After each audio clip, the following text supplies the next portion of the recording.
welcome again to another album review. On this video, I'm going to review the fourth studio album by Slayer called South of Heaven.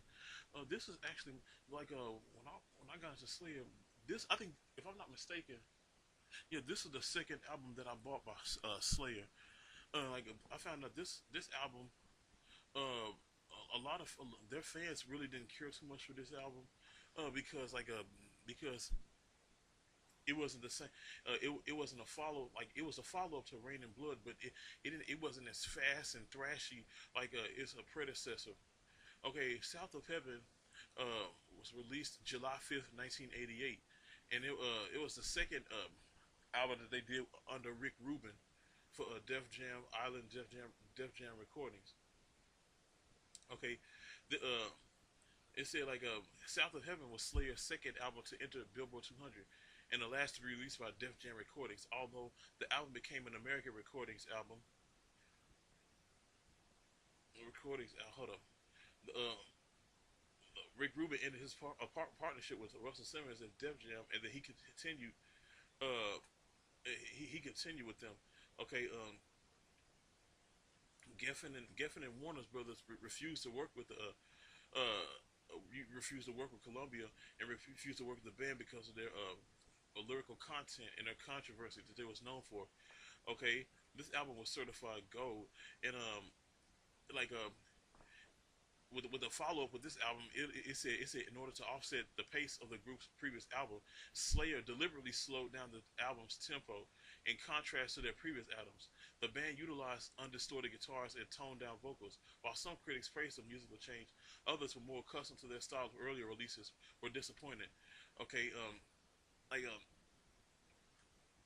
this album, in my opinion, like I really do like this album, even though a lot of fans hated the South of Heaven album.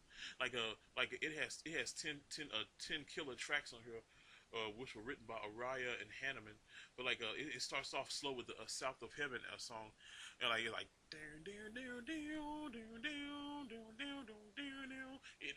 has like that cold, it has like that cold, chilly guitar riff.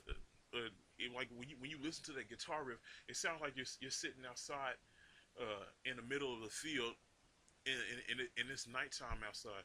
That's what the guitar riff for South of Heaven sound like.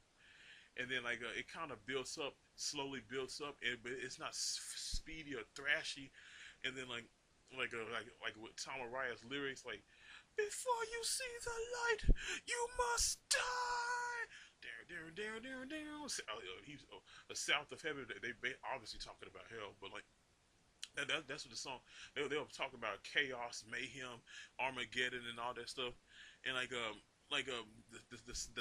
title track "South of Heaven," it fits into that category of the music that was put out at that time, music that was heavily influenced by by the occult and Satanism, and this is what heavy metal is known for. Even though a lot of those metal acts didn't worship Satan, they thought it was cool to sing about him.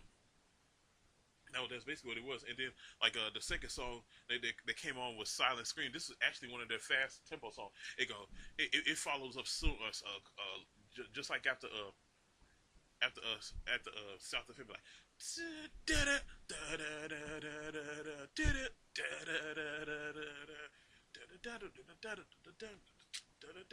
and then it has songs like that, Silent Screams, and then Live Undead is another song which fits into that category of the lyrics and the certain type of vibe, that slow vibe that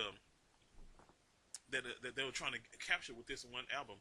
And then tracks songs like behind the crooked cross, behind the crooked cross, and songs like Mandatory Suicide, which showed how talented that Tom Araya was at writing lyrics. Him and the late Jeff Hanneman with songs like that, and then Mandatory Suicide, which continued the slow tempo that this album was producing, like dun, dun, like Mandatory Suicide, like dun dun dun dun dun dun dun dun dun dun dun dun dun dun dun.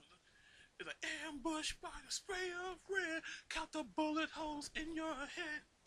I springs out there and cry and live in mandatory suicide. Suicide. And then after that, it was a song called Ghost of War. And like this is one of the fast up tempo songs. Like you know, so contrary to like what a lot of critics were saying, they did have some fast paced songs on here. It was not fast and thrashy like Rain and Bloods, but it was in that category. Just like songs like Ghost of War. Hold up.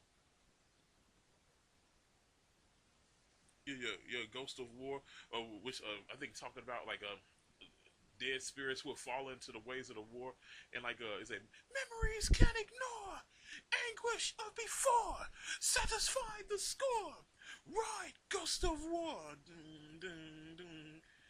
So like, and then after that, had a song called Read Between the Lines, which was another which was another anti-religion, anti-organized religion type songs. Read Between the Lines, like, but basically it was like it was talking about Christianity. But the irony is, Tom Mariah, the singer of the band, he was a Catholic.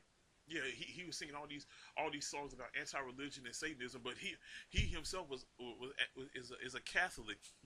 Hard to believe, is it? Yeah. And then like after that was a song called "Cleanse the Soul," which I like. It had that dun, dun, dun, dun, dun, dun, dun, dun, dun. After that, and then like it had that fast pace to it. Cause yeah, they had a few fast paced songs on here, even though pissed off fans and critics will tell you otherwise. And then track number nine. Track number 9 was the is the called "Dissident Aggressor," which is a cover of a Judas Priest song.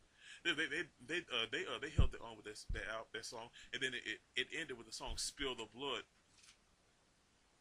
Yeah, like this is an okay album. Like I would be honest with you, I kind of like South of Heaven a little bit more than than Rain and Blood. Rain and Blood was their biggest selling album, but I kind of, in a way, I kind of gravitate more towards South of Heaven. That's just my opinion.